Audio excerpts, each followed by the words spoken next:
நீ அவ்வளவு பெரிய அப்பா டாக்டர், நீ பெரிய நீர்நிலையை பாதுகாக்கிற வெங்காயம் எதுக்கே பள்ளிக்கரணை ஏரிய குப்பை கொட்டு முன்ன? எதுக்கு முன்ன? இயற்கையின் அரும்பெரும் கொடை பள்ளிக்கரணை ஏரி, கடல் நீர்மட்ட அளவுக்கு உலகத்துல எந்த இடத்துல அப்படி அமையாது. அப்படி ஒரு சதுப்பு நிலை ஏரி, உலகில் பல்வேறு நாடுகளிலிருந்து பறவைகள் பறந்து வந்து தங்கி முட்டையிட்டு குஞ்சு பொரிச்சு பறந்து போன ஒரு வாழ்விடத்தை பள்ளிக்கரணை ஏரியை குப்பமேடாக்கினவன் யாரு? எந்த கொம்பாதி கொம்பனும் சரி செய்ய முடியாது. அந்த பள்ளிக்கரணை ஏரியை குப்பையை கொட்டி ஆக்கிரமிச்சது யார்? யார்கிட்ட பதில் இருக்கு? இது ஆக்கிரமிப்பு பேசுற பெருமக்கள். இந்த நீதிமன்றம் அதுக்கு ஒரு உத்தரவு தருமா?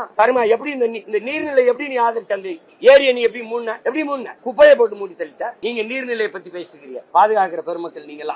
நீர்நிலையை நாங்க அப்படி பாதுகாக்கிறோம் அப்படின்னு. வள்ளுவர் கோட்டம் எதுல கட்டிருக்கு? நீரின்றி அமையாது உலகுன்னு பாடினவன் கோட்டம் எதுல கட்டிருக்கு? அந்த பகுதிக்கு பேர் என்ன? லேக் ஏரியா. லேக் எங்கன்னு அங்கிட்டு போறியாம்பா.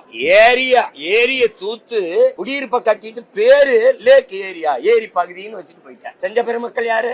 அதுக்கு ஒரு உத்தரவு வாங்கி இடிச்சுடுமா? இங்க வாழ்ற எல்லாரையும் வெட்டிடுமா? நேர்மையான ஆட்சியாளன் ஒரு நீதிமான் இதுவரை செய்த தவறு சரி, அது அரசு தவறு இருக்கு. அன்னைக்கு இருந்த அதிகாரி ஆக்கிரமிக்கும் போது இருந்துட்டு, அன்னைக்கு இருந்த அதிகாரம், அன்னைக்கு இருந்த கவுன்சிலர், அன்னைக்கு இருந்த மாவட்ட ஆட்சியர், அன்னைக்கு இருந்த வட்ட ஆட்சியர், மாவட்ட ஆட்சியர், அன்னைக்கு இருந்த அமைச்சர் பெருமக்கள் எல்லாம் விட்டா வாங்கி தின்ட்டு.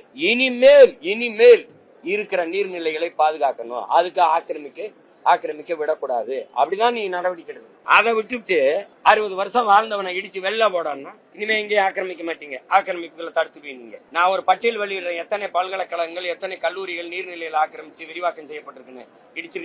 இடிப்பீங்களா பாப்பு?